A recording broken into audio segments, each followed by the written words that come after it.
सुप्रभात बच्चों, कैसे हैं आप सब। उम्मीद करती हूँ आप सब अच्छे होंगे। तो बच्चों, आज की कक्षा में हम पढ़ने वाले हैं अध्याय नंबर 14, जिसका शीर्षक है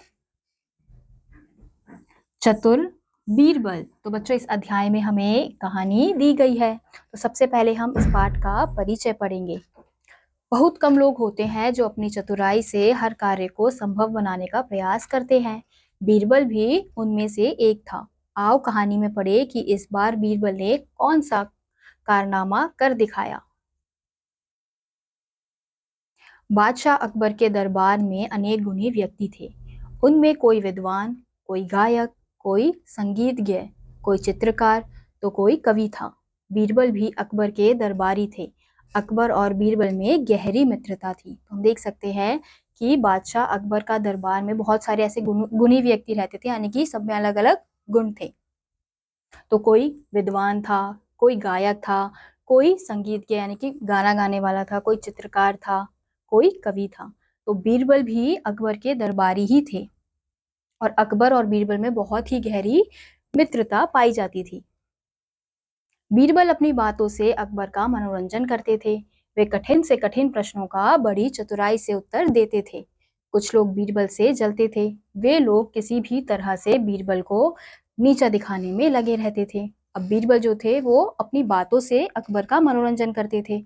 तो बीरबल जो थे वो किसी भी प्रश्न का, उनसे कोई भी प्रश्न अगर हम पूछ लें तो वो अपनी चतुराई से उसका उत्तर दे देते थे। तो इस बात से जो बाकी के दरबारी थे वो उनसे जलते थे, इसलिए वो बीरबल को नीचा दिखाना चाहते थे। एक दिन सभी दरबारी दरबार में उपस्थित थे। बीरबल वहां नहीं थे। अकबर ने कहा, धरती पर हमने कई महल और किले बनवाए हैं। हम चाहते हैं कि एक महल आकाश में बनवाया जाए। क्या आकाश में महल बनवाया जा सकता है? फिर हम क्या देखते हैं कि बीरबल एक दिन दरबार में उपस्थित नहीं थे।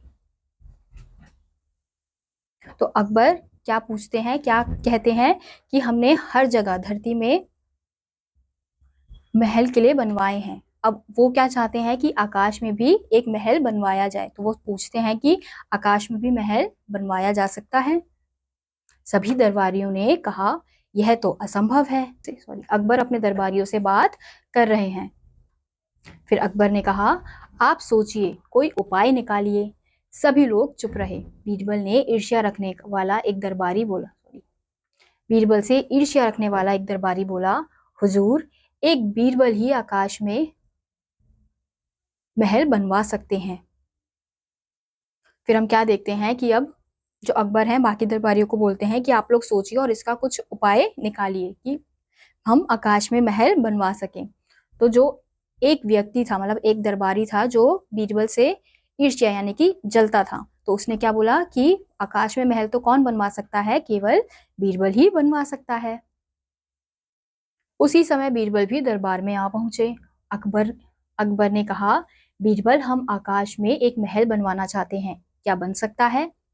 फिर उसी समय जब बीरबल आते हैं महल में, तो अकबर बीरबल से कहते हैं कि हम आकाश में महल बनवाना चाहते हैं, तो क्या हम बनवा सकते हैं?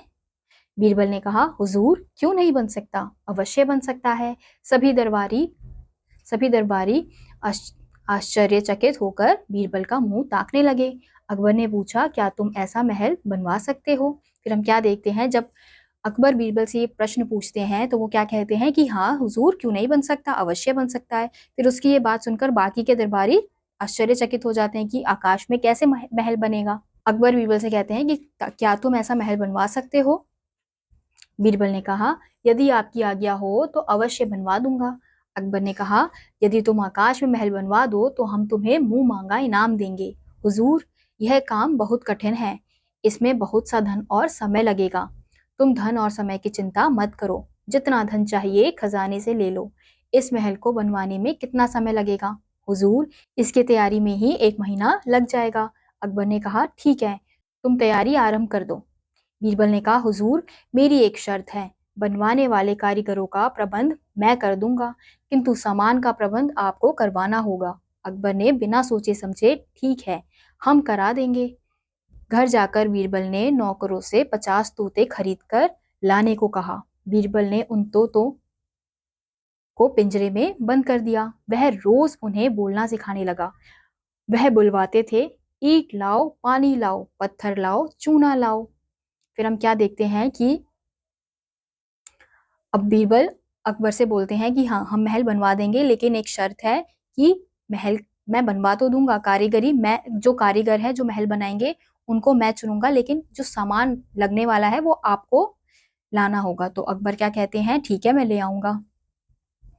फिर बीरबल क्या करते हैं कि 50 तोते खरीदते हैं और उन तोतों को पिंजरे में डाल के रख देते हैं। फिर उनसे क्या बुलवाते हैं, ईंट लाओ, पानी लाओ, पत्थर लाओ, चूना लाओ। तो हम यहाँ देख सकते हैं कि अकबर और बीरबल तोतों से बात कर रहे हैं।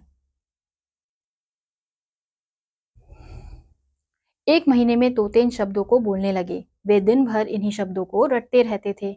एक महीने बाद बीरबल दरबार में पहुंचे। अकबर ने पूछा, बीरबल तुम्हारे आकाश में महल बनवाने की तैयारी कैसी चल रही है? बीरबल ने कहा, हुजूर कारीगर तैयार हैं, कल आकाश में पहुंच जाएंगे और काम शुरू कर देंगे। किसी को इस बात पर विश्वास नहीं हुआ। दूसरे दिन बीरबल ने 50 मजदूर बुलाए, प्रत्येक को एक एक पिंजरा दे दिया और महल के चारों ओर खड़ा कर दिया। उनसे कहा, जब मैं सूचना भिजवाऊं तब इन तोतों को पिंजरे से उड़ा देना। तो हम क्या देखते हैं कि अब जो अकबर है वो बीरबल से पूछते हैं कि तुम्हारी महल बनवाने की तैयारी कैसी चल रही है? तो बीरबल क्या कहते हैं कि अच्छी चल रही है। फिर बीरबल क्या करता है कि 50 कारीगरों को बुलाता है और उन्हें पिंजरा पकड़ा देता है। फिर कहता है कि जब मैं आदेश दूंगा तो ये पिंजरा खोल देना। बीरबल दरबार में पहुंचे। सभी बेचैनी से उनकी प्रतीक्षा कर रहे थे। बीरबल ने अपने नौकर से कहा, आओ कारीगरों से कहो कि आकाश में पहुंचे। नौकर ने बाहर जाकर मजदूरों को संकेत किया। उन्होंने सारे तोतों को पिंजरों से उड़ा दिया। वे महल के ऊपर उड़ने लगे और सीखे सिखाए शब्दों को बोलने लगे। ईंट लाओ, पानी लाओ, पत्थर लाओ, चूना लाओ। सभी दरबारियों और अकबर ने भी ये शब्द सुने। फिर हम क्या देखते हैं कि बीरबल दरबार में जब पहुंचते हैं तो सभी उनकी प्रतीक्षा करते हैं, क्योंकि सबको देखना होता है कि क्या काम चल रहा है, कैसे महल बनेगा आकाश में। फिर फिर बीरबल अपने नौकरों को कहते हैं कि जाओ आकाश में पहुंचा दो, मतलब जो सूचना उन्होंने पहुंचानी थी वो पहुंचाने के लिए वो कहते हैं।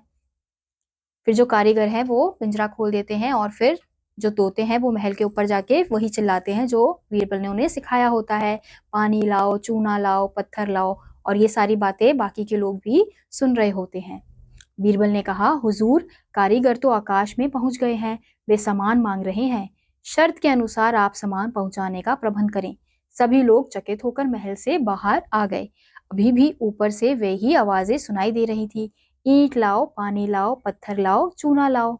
फिर बीरबल क्या कहते हैं अकबर से कि हुजूर कारीगर तो ऊपर पहुंच गए हैं, अब वो क्या मांग रहे हैं, सामान मांग रहे हैं, और सामान तो अकबर की जिम्मेदारी थी पहुंचाने की। तो अकबर ने कहा था कि हाँ मैं सामान भिजवा दूंगा। तो अब बीरबल वही कहता है कि अब कारीगर तो पहुंच गए हैं और वो तो चिल्ला रहे हैं सामान के लिए, तो आप सामान पहुंचा दीजिए। कुछ देर तक किसी की समझ में कुछ नहीं आया। जब मालूम पड़ा कि ये सब तोते बोल रहे हैं तो सभी हंसने लगे। बीरबल की चतुराई से अकबर बड़े प्रसन्न हुए। उन्होंने अपनी मोतियों की मूल्यवान माला बीरबल के गले में पहना दी। फिर जब थोड़ी देर होता है तो पहले तो सबको समझ नहीं आता कि किसकी आवाज़ है, लेकिन थोड़ी देर बाद जब पता चलता है कि ये आवाज़ किसकी है, तोतों की है, तो सब हंसने लगते हैं। और जो बीरबल की चतुराई देखकर अकबर भी उन्हें अपने गले से एक मोती का हार दे देते हैं। तो बच्चों इस अध्याय में हमने देखा कि किस प्रकार से बीरबल ने अकबर के प्रश्न का उत्तर कितनी चतुराई से दिया। तो इसी के साथ आज का यह अध्याय यहीं समाप्त होता है।